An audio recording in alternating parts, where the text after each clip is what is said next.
Good morning, everyone. Good morning. I call our meeting to order. Good to see everybody here. Roll call. Yes, sir, everyone. Good morning. Mr. Hines, Mr. Kovacic, Here. Mr. Mitchell, Here. Mrs. Saunders Smith, I hear. Mr. Scott, Mrs. Smith, Yes. Mr. Smith. You have a call. Yeah, I got you. We have a call. Okay. The minutes, everyone got a chance to approve minutes, CT. Issues, I'll entertain a motion for adoption if there are any. Second. You have a move? Someone move to adopt? Well, he seconded, but. I'm going to adopt. Okay. Motion seconded for adoption of the Yes. minutes as printed. Let me You roll call? Yes. Mr. Kovacic, Yes. Mr. Mitchell, Yes. Mrs. Saunders Smith, Yeah. Mr. Smith, Yeah. and motion carries. Okay. Thank you. The financials? Yeah, good morning. Before I go over the October financial, I do have to say this is my last meeting, and I feel honored to be able to present the financial on behalf of the EDA and the city. And starting next month, the city controller will go over the financial every month. And if we could, before you get started, we do have Oh, yeah. a new, I'm going to say a new employee with the city. We do have an interim CFO, and I'll let you introduce yourself. Yes, good morning. I'm Patty Phillips. I am a part-time temporary CFO. I'm retired from the city of Virginia Beach after 43 years as the Director of Finance. It wouldn't be possible for me to be the permanent CFO. However, I can assist, and I feel like I can help during that interim, and I'm happy to be here. And I'm always available, by phone or email, and I'm in the office a fair amount of time. So it's a pleasure to be here, and hope we can have some more exciting things happening that we heard yesterday. Good. Well, thank you. I'd like to say, I think on behalf of everybody, we certainly appreciate all the work that you've done. Thank you. Hate to see her go. Yes. Same year, he beat me to it. Thank you. Thank you very much. But I was so excited yesterday, I wish I couldn't stay, but as offer, I cannot say no. Yeah. And welcome. Thank you. Patty bring a lot of wealth, knowledge, experience. We reached out to her to come back to helping us because she's a person able to move the department forward. Yeah. Good. Awesome. Thank you. All right, now I'm going to provide a quick overview of October financials. As of October 31st, total cash and temporary investment were $1,366,583. Total current assets were $4,084. Total capital assets were $1,205,661. Total other assets were $6,744,173. Total liability as of October 31st were $5,270,825. Total net position at October 31st was $14,049,676.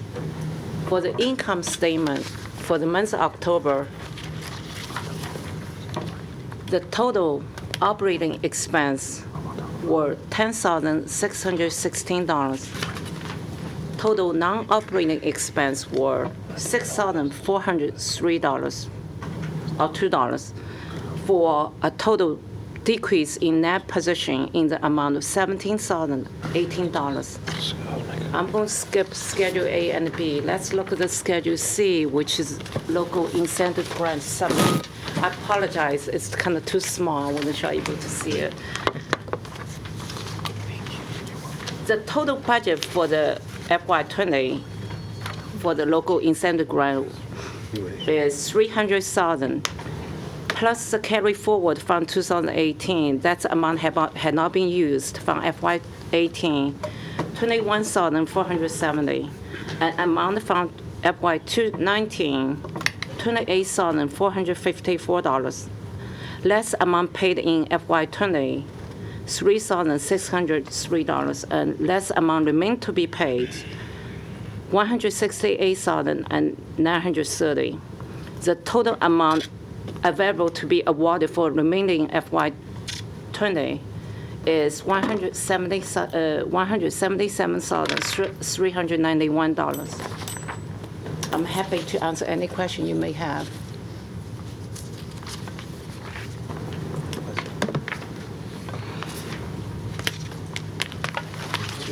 Send those to audit. Yep.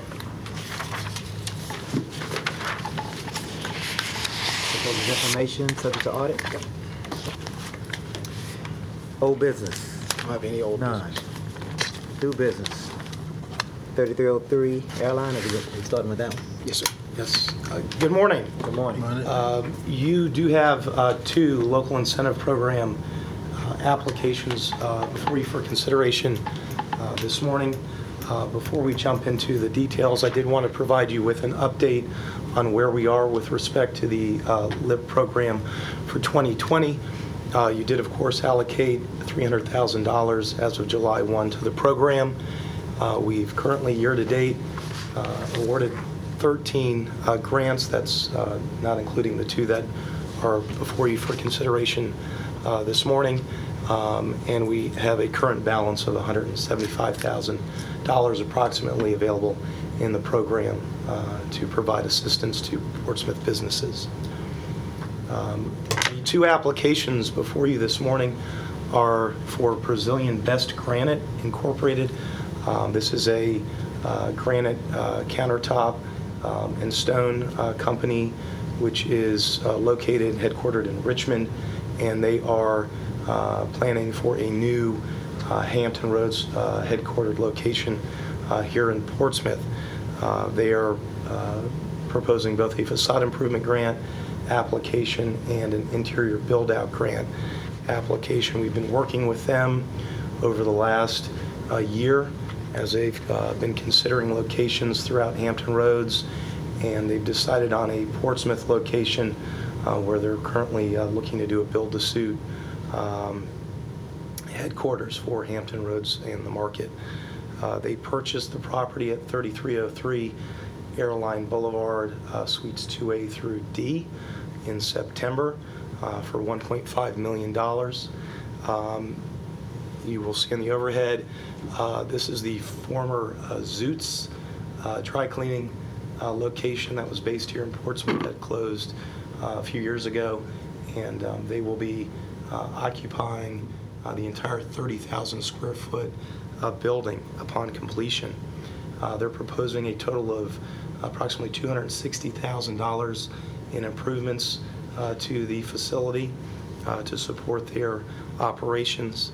The facade improvement grant, the total amount of work is $81,000.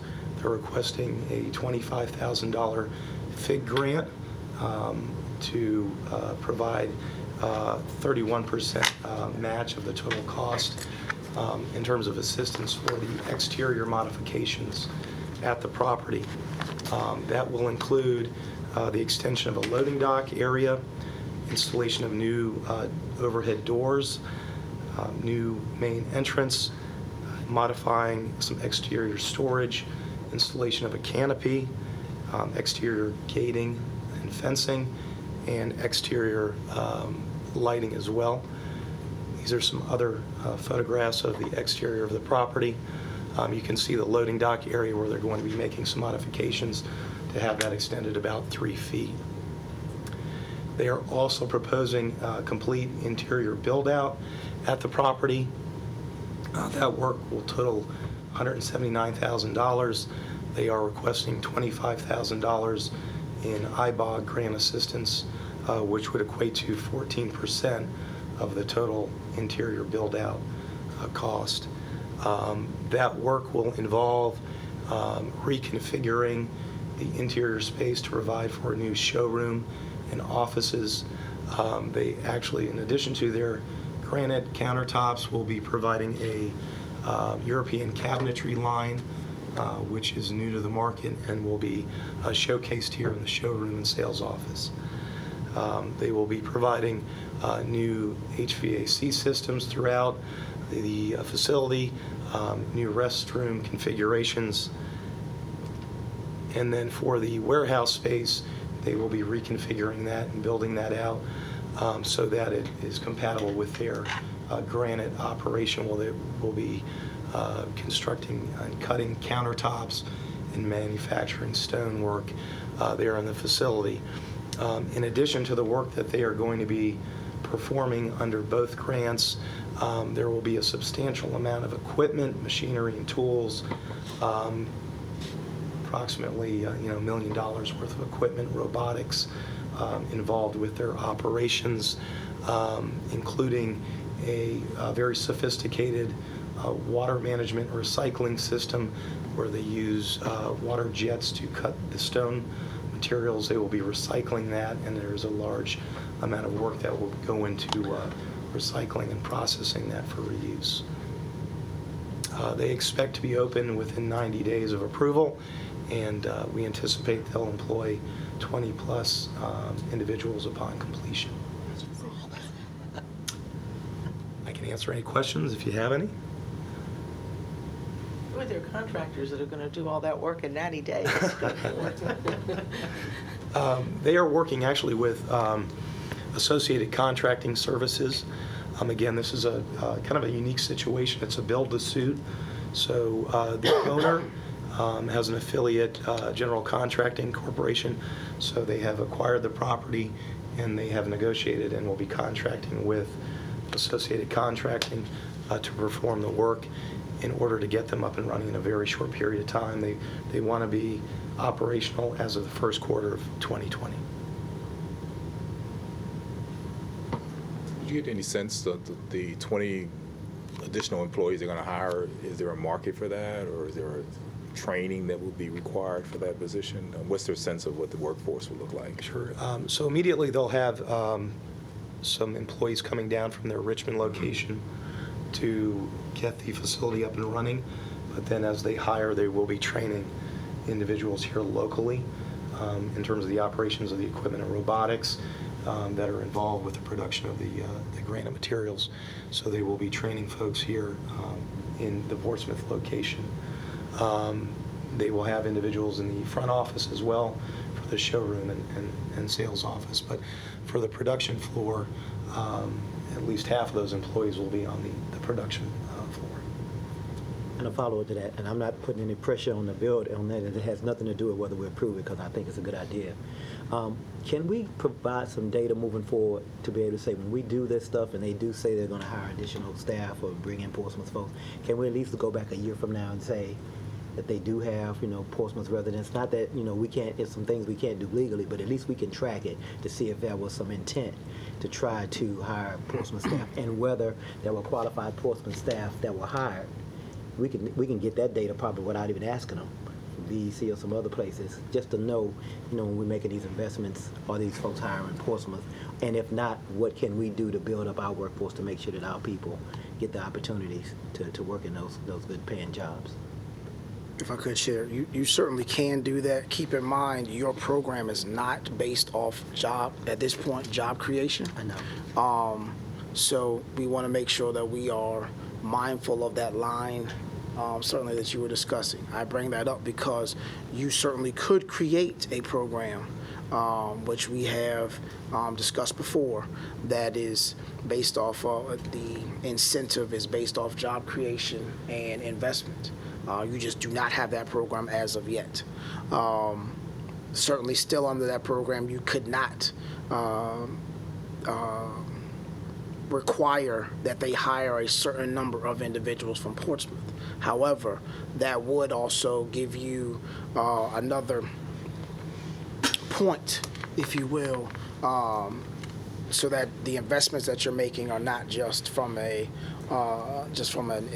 investment standpoint, as far as they invest X amount of dollars, you give X amount of dollars back. There's certainly a threshold that they need to meet from a financial standpoint as well as a workforce standpoint. And I think that's something that we certainly should look at from a staff recommendation moving forward. Yeah, I was actually thinking, just start thinking about internship programs. If in fact they were having difficulty acquiring the workforce, we could be a conduit to say, hey, here's some places you might want to look and Certainly. make that And what we normally do, because when you get into it, this is what we would consider advanced manufacturing. They have their own type of training that they have to have, much like another company, Lynx, when they create the ductwork, for example, for Five Guys and the rest of those. There's a certain type of equipment, certain type of way. We certainly introduce them to the Hampton Roads Workforce Council, as well as this, if you don't know where this location is, TCC has a skilled trades academy in the same business park. So there are opportunities there, but we will certainly look to do that more.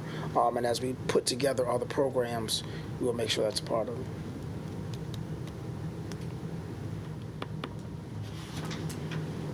Good. Can we vote on both of these at the same time? Do we need to do both at the same time? I think you could do either way. Your pleasure. Want to do Both both? at the same time. Johnny? So we Same would thing. vote. Yeah, we would vote on if we could get a motion to approve both the IBOG and the FIG, so both the interior build out and the facade improvement. I move for approval. Second. It's been moved and seconded. Call the roll. Hold on one second. Mr. Kovacic, Yes. Mr. Mitchell, Yes. Mrs. Saunders Smith, Yes. Mr. Scott, Yes. Mr. Smith. Yes. All right, motion carries. I wanted to say this though, for future, once the people complete the work, that we provide some type of funding of, can we get a report out with the pictures so that we know what we Absolutely. did?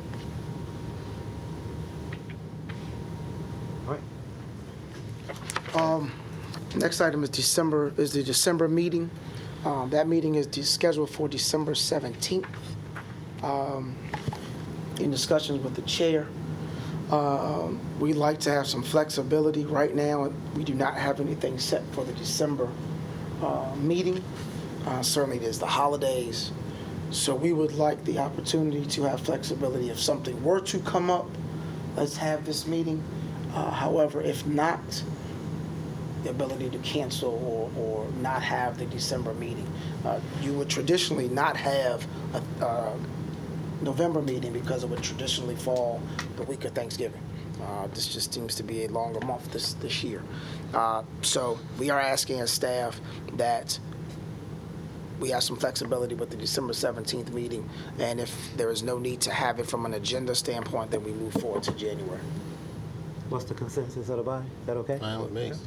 So we'll leave it on the calendar for now, and then maybe a week or so, 10 days out, we'll When we get to make the that determination. pre-EDA meeting, which is normally the Thursday before We'll the know by meeting, then. we'll know by then, and we'll let you all know via email. And we'd still like the financials to be sent out, though. We could do that. Okay. We could do that. Keep in mind, I think if we send those out, we got to send those to everyone, right? That would normally receive it. I'm not sure that we do. We'll figure that out. Okay. But we'll make sure at least the members of the commission have it. Okay. And I don't think we have a closed meeting. We do. We do? We do. What happened? We do. Yes, we do. We need to go into closed meeting. You know the routine. You told me what Move to go into closed meeting pursuant to Virginia Code subsection 2.2 tag 3711A.3 for the purpose of discussing the acquisition and/or disposition of real property where discussion in open meeting would adversely affect the bargaining position or negotiating strategy of the public body, specifically regarding Victory Village and properties owned by Greater Portsmouth Development Corporation. Need a second. Second. Second. Sorry. Moved and seconded. Vote. Mr. Kovacic. Yes. Mr. Mitchell. Yes. Mrs. Saunders Smith. Yes. Mr. Scott. Yes. Mr. Smith. Yes. All right. We are in closed session. Mr. Kovacic. Yes. Mr. Mitchell. Yes. Mrs. Saunders Smith. Yes. Mr. Scott. Yes. Mr. Smith. Yes. We are in open session. Anything for the good of the body? If you don't have any, if no one else has anything, I just want to say thank you first to City Council, the liaisons, second to the EDA, Yesterday was a big day for the city, and a historic day from a standpoint of, one, a 6-0 vote in both bodies, but two, the opportunity to take this forward, and with this type of project, with this partner in Rush Street Gaming, to take the city to the next level. Certainly there are things that we will need to work out as we get to the development agreement. But yesterday was a proud moment for myself, because when you can work together to get a project like that done, that's a profound moment. I also would like to thank economic development staff, one, for putting up with me for 13 months as we try to go through this process. But more specifically, being there yesterday, if you didn't see us, we were all over the place, making sure people were here, making sure people were there, putting people over here. So I thank staff for that. Some of them are at another meeting, and the real boss, Ms. Lee Ogilvy, is back at the office.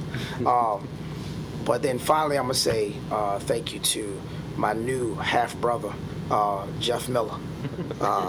Jeff and I have been all over the country doing research, due diligence on everyone, everybody, everything. And again, that collaboration from colleagues is what has made this successful. So I just want to say thank you from our standpoint for the work you all have done and what we're going to do in the future. Here. Go ahead, Mr. Smith. He missed the introduction and then Assistant CFO's announcement. Yes, we do have, you missed this, we have Ms. Wendy Hu is actually, this is her last meeting with us. She has taken another position and this will be her last meeting. But then we have a new, I gotta say this right, interim part-time CFO. She corrected me this morning. You're paid part-time, but you're really... Right. I understand. Like an exemption for you. Right. Mr. Moore, I did want to add that in my tenure in Virginia Beach, I worked on Town Center, I worked on the arena 2 or 3 times. I understand. So, what you're about to embark on, assuming you get the state, is a complex process. And it takes a lot of teamwork, and I know you know that, but I want to point out, it is going to take some time. Development agreements are usually, for a project like this, pretty thick, and because these guys do it for a living. They know how to get the best of you, so you need all the help you can to make sure it's a fair deal for the city. Correct. Well, I just want to say thank you to the staff. Y'all did a fantastic job. I don't know if we don't have a December meeting, this may be my last meeting. So I just wanted to thank everybody for everything. I think the staff, Robert Moore, y'all did a fantastic job. I think we've gotten to the point where we can do some great things if we get the opportunity, if it works. If it doesn't work, we go back to the drawing board and keep doing what we've always done. I want to thank our liaison, Councilwoman Simmons, for providing guidance this entire time that I've been here on the commission. So I think we're moving on, but I want to thank y'all, and I know y'all going to be in capable hands. Ms. Saunders Smith has agreed to serve as the nominating committee chair if I do come off, and Mr. Kovacek will serve on her committee, and they'll make any recommendations if I do not. And I suspect I will not be back in January, so she'll take care of that. I think so, huh? Big thing.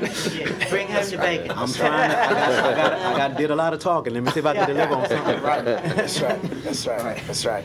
Other than that, there's no other business. All right. Right. Thank you. All right. Meeting adjourned.